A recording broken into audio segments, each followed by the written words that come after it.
Karena Roh Kudus akan bantu semua pemberitaan kebenaran. Karena kebenaran adalah milik Bapa. Yeshua HaMashiach, nama yang benar, nama yang tidak dipalsukan, yang dikenal dunia oleh Yesus Kristus Tuhan. Kami menyampaikan kabar benar, kabar baik. Haleluya. Karunia kami pengertian dan kerinduan. Haleluya. Amin. Puji Tuhan saudara, saya ingin bersaksi sedikit. Saudara, saya tadinya orang yang tidak mengasihi Tuhan, bahkan tidak percaya dengan Tuhan. Saya tidak percaya kalau Tuhan itu bisa menyembuhkan saya, bisa menolong saya dalam kesusahan dan masalah saya. Saya tidak percaya kalau Tuhan itu bisa. Saya tahu Alkitab itu benar dan gereja, agama itu benar, tapi saya tidak mengandalkan itu saudara. Dulu, hidup saya yang dulu. Tapi setelah saya keluar dari kebodohan ini saudara, saya mulai menginjak, beranjak dari hidup yang lama ke hidup yang baru, di mana saudara, saya baru tahu hidup ini manusia hidup harus mengasihi Tuhan. Tanpa mengasihi Tuhan, manusia itu akan gagal. Ya, kita lihat 1 Korintus 16 ayat 22. Ya, mari kita masuk kepada firman Tuhan. 1 Korintus 16 ayat 22. Apa Anda tidak berpikir dengan ayat ini saudara? Ya saudara, kita harus perhatikan baik-baik. Saya waktu bertobat, saya lihat ayat ini memang sangat prinsip ini saudara ya. Dan kita baca bersama 1 Korintus 16 ayat 22. Siapa yang tidak mengasihi Tuhan, siapa yang tidak mengasihi Tuhan, terkutuklah ia. Maranatha. Saudara, ini sangat prinsip sekali ini saudara. Ini ayat ini sangat menentukan sekali, bahwa siapa yang tidak mengasihi Tuhan, terkutuklah ia. Maranatha. Ya, berarti hanya dua pilihan saudara. Berani tidak mengasihi Tuhan, terkutuklah dia. Yang satu berarti orang terkutuk, yang satu harus mengasihi Tuhan. Ini firman Tuhan, bukan dari saya saudara ya. Terkutuklah orang yang tidak mengasihi Tuhan. Apa kita tidak perhatikan baik-baik cara mengasihi itu seperti apa? Karena mungkin kita bisa salah dengan cara mengasihi saudara ya.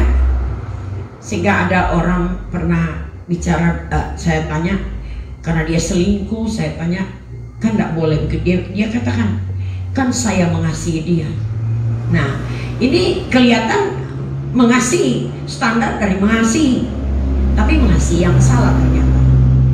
Ya, saya seperti itu dulu saudara ya. Tapi setelah saya cari tahu mengasihi Tuhan seperti apa yang dimaksud saudara ya. Jadi kasih itu bukan kasih ambil dan berikan sesuatu, itu kasih ya. Saya ingat Petrus mengatakan di dalam Petrus pun sampai dia berpikir apa maksud Tuhan ini. Yohanes pasal terakhir kita lihat ya saudara. Saya cari di mana dan apa maksud ini mengasihi Tuhan, karena ini nggak bisa salah saudara. Kita nggak bisa keliru dalam hal ini, karena kalau kita keliru kita tidak bisa diselamatkan ya. Saat kita lihat Petrus di dalam Yohanes, Injil Yohanes terakhir ya, saya dapat itu saudara, Injil Yohanes 21 ayat yang ke-15 ya. Gembalakanlah domba-dombaku. Sesudah sarapan, Yesus berkata kepada Simon Petrus, Simon anak Yohanes, apakah engkau mengasihi aku lebih daripada mereka? Jawab Petrus kepada Yesus, benar Tuhan, engkau tahu bahwa aku mengasihi Tuhan. Yesus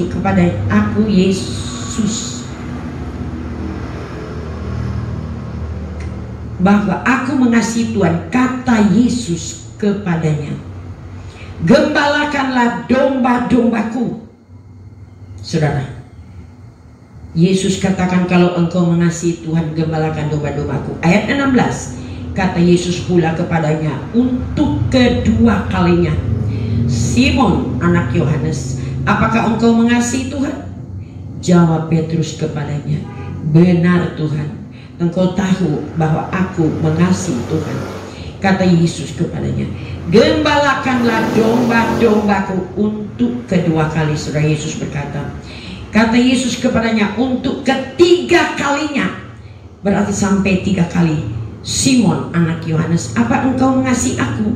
Maka sedih hati Petrus karena Yesus berkata untuk ketiga kalinya, apakah engkau mengasihi aku? Dan ia berkata kepadanya, Tuhan, engkau tahu segala sesuatu, engkau tahu bahwa aku mengasihi Tuhan. Aku Yesus kepadanya, gembalakanlah. Kata Yesus kepadanya, gembalakanlah domba-dombaku.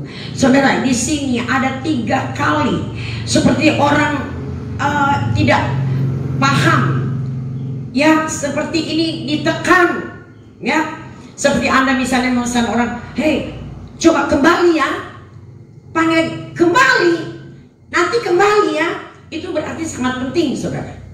Ya, kalau kita cuma bilang nanti kembali ya, ya udah oke, das, shalom. Tapi ini berulang kali, udah pergi, nanti kembali ya, berarti orang ini sangat memerlukan dia, ya, supaya dia tidak lupa. Demikian juga ini, saudara, sampai ketiga kali Yesus berkata, gembalakanlah domba-dombaku. Ini berarti ini sangat prinsip penting pesanan Yesus bagi kita semua, ya. Ini melalui Petrus tapi untuk kita semua. Gembalakanlah domba-domba. Saudara, gembalakan itu mungkin bukan kita berkumpul seperti ini dan kita nanti Anda mengembalakan saudara, mengembalakan domba berarti kita bisa bawa orang dari jadi domba.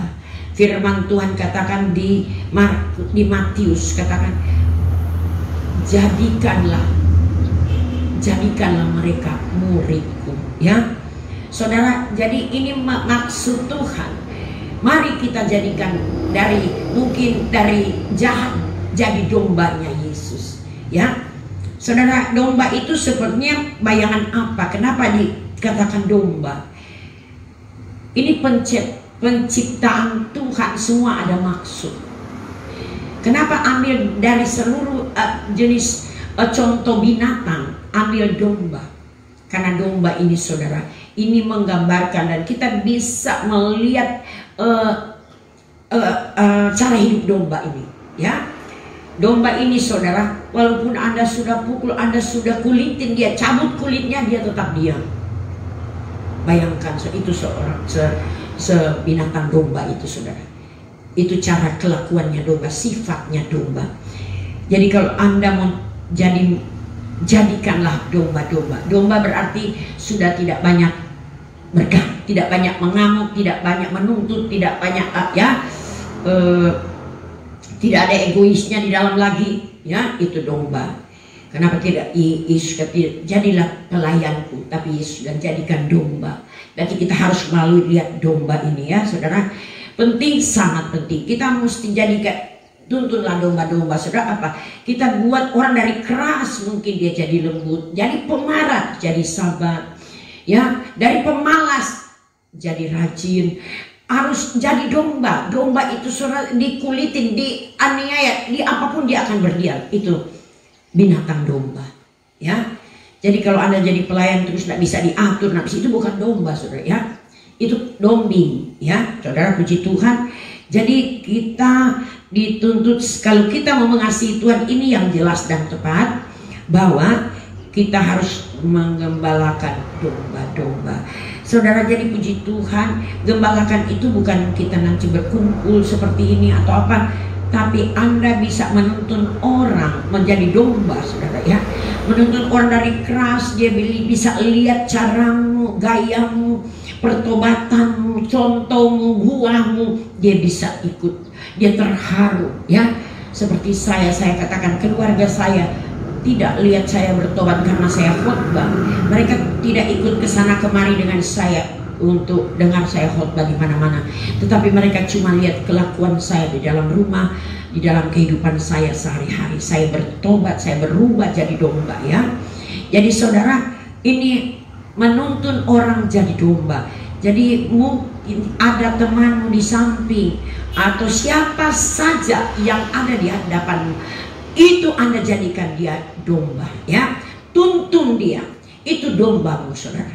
Ya, mungkin Anda di profesi sebagai apa, tidak usah Anda berhenti dan langsung harus memberitakan Injil ke sana kemari berteriak. Saudara, Anda punya kelakuan itu sudah beritakan Injil ya. Lebih mereka terharu lagi ikut Injil kalau lihat kelakuan, lihat buah. Mereka ingin lihat buah dari Injil itu. Kalau menjadi pengkhotbah itu semua bisa berkhotbah ya. Kalau dia fasilida dia bisa berkhotbah. Tapi untuk menjadikan domba itu, saudara, Anda mau tuntun orang ini jadi domba ini, saudara. Ini penting sekali. Berarti Anda dulu yang jadi domba ya, saudara. Kalau mereka mungkin tidak banyak lihat, tidak banyak cerita, tapi mereka lihat aduh dan menjadi kesaksian, aduh dulu si Lance begini, dulu si Lance begitu, tetapi sekarang kok bisa berubah dia ya. Nah, dia pengen ikut saudara ya. Jangan Anda jadi penginjil karena fasih, terus kelakuan Anda tetap mereka tidak akan ikut, malah mereka tidak mau dengan Injil sekalian. Injil pun tersandung dengan Anda. Makanya jadi Paulus katakan, walaupun aku terbelenggu, asal Injil tidak terbelenggu. Ya saudara, berarti kalau Anda mungkin saudara harus korban karena Injil ya. Mungkin ada orang yang memfitnah Anda, korban, harus mengasihi dia. Mungkin dia lihat di jalan, mari mampir, mari mau kemana kita drop, kita antar ya. Nah, kaget dia, kok ibu lanjut begitu ya.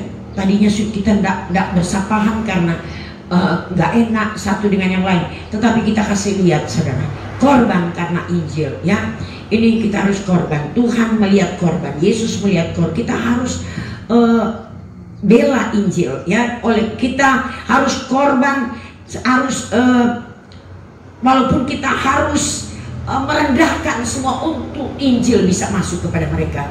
Puji Tuhan. Jadi saudara, kita harus mengasihi Tuhan. Salah satu profil yang saya tahu di sini ya, gaya cara yang saya lihat di sini waktu Yesus dengan serius mengatakan sampai 3 kali, Petrus, adakah engkau mengasihi Tuhan? Berarti tugas kita supaya keluar dari kutuk ini saudara ya. Siapa yang tidak mengasihi Tuhan, terkutuklah ia. Jadi ini harus, kalau mau kita keluar dari deretan terkutuk, kita harus mengasihi Tuhan. Mengasihi Tuhan bagaimana versi firman ya. Mengasihi itu bukan sembarang mengasihi yang seperti saya contohi tadi. Ada orang dia selingkuh, dia bilang karena dia mengasihi, dia tidak pukul, dia tidak bikin sakit hati yang selingkuh. Tetapi saudara, itu bukan begitu. Mengasihi itu mengasihi sangat salah ya. Jadi mengasihi Tuhan kita lihat seperti ya Yesus perintahkan dengan memang saudara, dengan perintah yang prinsip ini saudara ya, perintah yang paten ini saudara, harus mengasihi karena sampai 3 kali. Berarti ini hal yang sangat prinsip, sangat Petrus perhatikan dan ingat selalu. Gembalakanlah domba-dombaku. Kenapa orang tidak bisa mengembalakan domba? Karena dia tidak bisa jadi gembala ya, karena dia kelakuannya tidak bisa manusia ikuti. Manusia mau ikut jadi domba kalau gembalanya juga yang menuntunnya bisa menjadi contoh ya. Berarti kita harus korban ya. Ini mengembalakan ini saudara ya, walaupun temanmu ya, kita harus misalnya kita merendahkan dulu, kita sombong karena sekarang kita jadi rendah hati. Dia lihat ya, dia bisa mau disinggung mau di apa tidak tersinggung. Kalau dulu jangan-jangan wah sedikit kata satu saja salah bisa 3 hari nggak ngomong, atau 3 bulan atau 3 tahun ya saudara. Tapi kita sudah berubah. Ini terutama karakter. Kita menuntun orang saudara, kita tidak bisa kalau kita tidak melihatkan buah. Orang tidak akan ikut Tuhan kalau pemimpinnya, gembalanya mengembalakan dia tidak bisa dia panut ya. kita harus jadi panutan, saudara ya. Kalau dulu Anda begini, sekarang begini. Dulu Anda begini, sekarang begini. Di situ dia terharu, saudara. Dia mungkin tidak lihat Anda khotbah, dia tidak dengar Anda sudah pintar khotbah, tetapi dia lihat cara gaya Anda sehari-hari. Ya dulu dia begini, sekarang tidak. Dulu aduh, nanti dia akan sampaikan. Makanya di dalam Kejadian katakan satu orang bisa membawa 1000 orang, 2 orang 10.000 bisa menangkap. Karena dari mulut ke mulut, saksi ke saksi, aduh Sil, Ibu Lance dulu begini dia, aduh terkenal, aduh orangnya keras, aduh sekarang dah, kamu sudah ketemu dia, aduh lain dia sekarang, dia ikut di mana dia, aduh dia ada persekutuan dan dia, nanti orang jadi datang, jadi mau ikut karena di situ ada buah yang manis ya, buah yang enak, buah yang berasal dari firman Tuhan ya, bukan dari tadi saya katakan yang mengembalakan mengasihi yang salah ya. Satu, jadi tidak mengasihi Tuhan siap, berarti kita ada di deretan orang terkutuk. Itu adalah firman Tuhan. Mengasihi Tuhan, mari kita prediksi baik-baik supaya kita tidak mengasihi yang salah ya. Jadi saudara, mengasihi Tuhan, gembalakan domba. Kenapa di sini gembalakan domba? Karena menggembalakan ini satu korban. Kita harus bisa menjadi gembala yang mereka bisa mengambil, memetik buah, baru mereka mau ikut. Mereka tidak akan ikut karena mereka tidak lihat buah, saudara. Ya, kalau Anda mungkin bisa berkhotbah firman kepada mereka, itu mereka akan misalnya, memang dia kalau ngomong tuh pintar ya saudara. Apalagi iblis pakai manusia untuk menantang kebenaran. Iblis akan bisikin dia, dia cuma tahu ngomong dia ya saudara. Ada orang bilang begini, ya mereka itu cuma ngomong tapi nggak lakukan ya. Menginjil itu, dia itu menginjil tapi tidak melakukannya. Kalau kita kebalik, kita saudara menginjil, kita sudah belum bilang semua kita ikut Tuhan, apa yang kita korbankan, kita sudah takut bilangnya. Kebalik, karena apa? Nanti orang sudah pada kendul untuk ikut Tuhan kalau tidak pada tahap ya. Saya buang semua ikut Tuhan, saudara. Saya orang duniawi, saudara ya. Saya buang namanya semua hal-hal kedagingan yang salah, saya buang ya. Yang tidak menurut roh saya buang semua, saudara ya. Banyak hal. Makanya saya kalau ada yang bilang, mereka bilang tapi mereka tidak lakukan. Kalau kita kebalik, kita lakukan sudah tidak bilang semua, belum bilang semua, nanti orang jadi kendur. Apa? Jadi takut. Tidak mau kita lepas, tidak mau lepas itu. Tapi kalau Anda masuk hari demi hari, Roh Kudus pasti bantu. Amin. Roh Kudus sudah berjanji dalam Roma 8 ayat 28. Roh Kudus turut bekerja dalam segala hal untuk mendatangkan kebaikan bagi orang yang mengasihi Tuhan. Saudara, orang mengasihi Tuhan ada Roh Kudus akan bantu. Saya juga tidak mampu seperti ini. Saya tidak berani hidup seperti ini kalau Roh Kudus tidak bantu saya. Kalau Anda mau, Roh Kudus pasti bantu. Karena saudara, Roh Kudus berjanji turut bekerja. Berarti kalau turut bekerja, Anda kerja dulu, Roh Kudus hanya turut ya. Kalau Anda tidak mau memberikan, Anda tidak mau nekat memberikan, kelakuan lama mau engkau tinggalkan, Roh Kudus akan tidak juga bantu. Tapi karena Anda nekat mau mengasihi Tuhan, mau menjadi contoh teladan untuk bisa mengembalakan domba. Mengembalakan domba terutama, Anda punya pribadi untuk domba akan ikut. Haleluya. Tidak mungkin Anda kelakuan kambing dan domba atau kelakuan seperti kuda atau lain-lain dan mereka ikut, suka tandu dan segala. Sapi tidak mungkin. Tapi karena mereka bisa lihat Anda seperti domba, maka mereka mau, karena domba itu rela dianiaya, direndahkan, saudara, dan apapun dia akan ikut ya saudara. Artinya sudah jadi orang lembut hati, rendah hati, tidak mudah tersinggung, tidak mudah marah, tidak mudah ya terbawa oleh dunia, tidak mudah ditawarkan ini itu dan dia prinsip ya, dan orang akan meniru itu saudara. Mereka akan jadi domba karena korbanmu. Haleluya, puji Tuhan. Itulah saudara ya. Haleluya, mari kita lanjut. Mengikuti Tuhan, dua hal yang berbeda. Cara dunia dan cara roh itu berbeda ya saudara. Kalau kita memberitakan Injil, buat orang jadi percaya kepada Juru Selamat, bukan menjadi pintar. Saudara, mencari tahu Tuhan bukan dengan kepintaran, tapi dengan memberi hati. Karena kita mau mengasihi, karena kita mau mengasihi Tuhan. Saudara, Paulus berkata, kami memberitakan, kami mengajar untuk mereka menjadi percaya. Bukan kami memberitakan, mengajar untuk mereka jadi pintar. Saudara, salah. Kita memberitakan supaya mereka menjadi percaya. Jadi beda versi. Dunia, Injil dunia dan Injil roh, ini Injil Tuhan itu beda ya. Paulus katakan kami beritakan bukan Injil yang dari manusia, tapi Injil dari Tuhan di kitab Galatia. Ada dua Injil. Jadi kita beritakan untuk orang menjadi percaya. Kita lihat 1 Korintus 15 ayat yang ke-11 ya. Kita baca itu ya, 1 Korintus 15 ayat yang ke-11. Sebab itu baik aku maupun mereka, demikianlah kami mengajar dan demikianlah kamu menjadi percaya. Ini bukan menjadi pintar, menjadi percaya. Membuat orang percaya itu kita gembalakan domba, berikan kesaksian hidup kita yang lalu. Bagaimana saya belum ikut Tuhan begini, saya sudah ikut Tuhan, ternyata saya begini, berharap kepada Tuhan, ternyata begini dan begitu kebaikan Tuhan. Di sini orang jadi percaya dengan Tuhan. Amin. Itu tugas kita, orang yang mengasihi Tuhan, menggembalakan domba.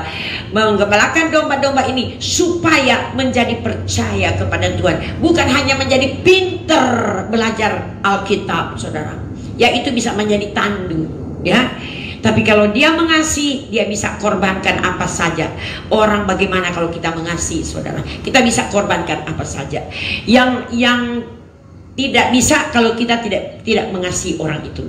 Susah untuk korban ya. Kalau kita cuma jadi pinter, kita tidak bisa berkorban. Tapi karena kita mengasihi, jadi percaya dengan Tuhan, maka kita bisa korban untuk cinta kasih kita. Haleluya, Tuhan berkati. Jadi itu saudara, saya ingin ingatkan saudara, Injil manusia dan Injil roh itu beda. Nanti baca di Galati pasal 4 ya.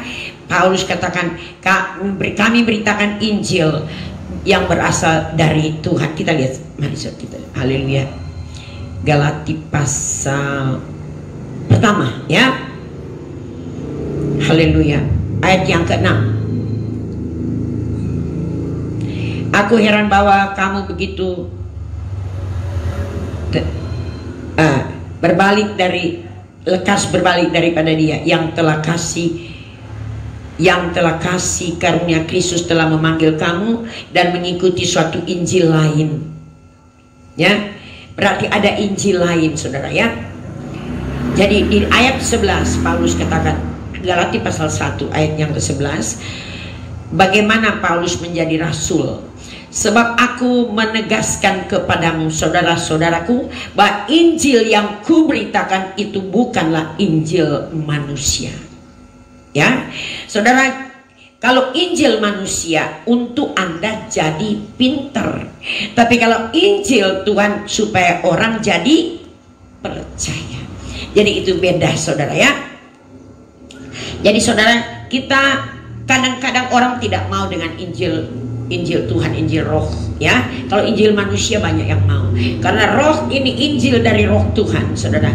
Dia akan datang memotong habis segala keenakan, kenyamanan, kedagingan, keinginan yang dari daging itu akan dibersihkan oleh Injil roh ini saudara ya. Karena Injil ada satu alat pembersih. Dalam 1 Yohanes 15 dibilang kamu sudah bersih oleh karena Injil.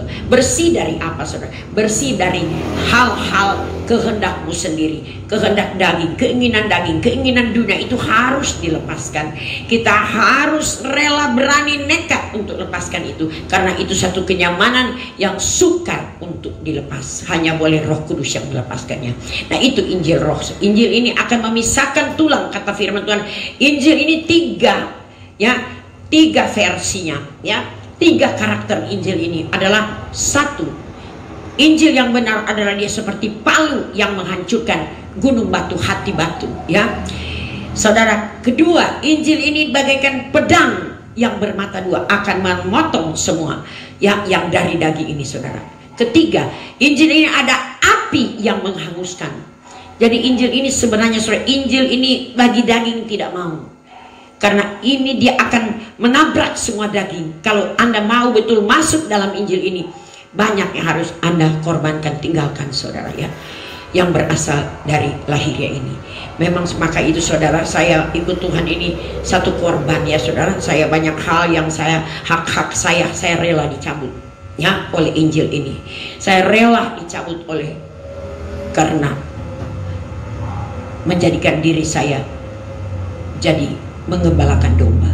Karena saya mengembalakan domba, saya harus menjadi gembala yang dapat dicontohi, ya, dan dapat memberi kesaksian yang hidup bahwa ini saya dulu dan ini saya sekarang. Haleluya, puji Tuhan. Tuhan memberkati. Mari kita berdoa. Haleluya. Bapa, terpuji-pujilah Roh Kudus. Kami sudah memberitakan Injil untuk mereka menjadi percaya. Biar Roh Kudus akan bantu, karena Roma 8 ayat 28 berkata, Roh Kudus bantu ini bekerja sama dalam segala hal. Kami hanya diperintahkan hanya untuk menabur, tapi Roh Kudus sendiri akan menemukannya. Ini Bapa, kami sudah tabur, dan Roh Kudus akan siap menemukan setiap benih-benih firman yang sudah disampaikan hari ini. Bapa, di dalam nama Bapa Yeshua HaMashiach, nama yang benar, nama yang tidak dipalsukan, yaitu dikenal dengan Yesus Kristus Tuhan, kami sudah memberitakan Injil dari tempat ini. Haleluya.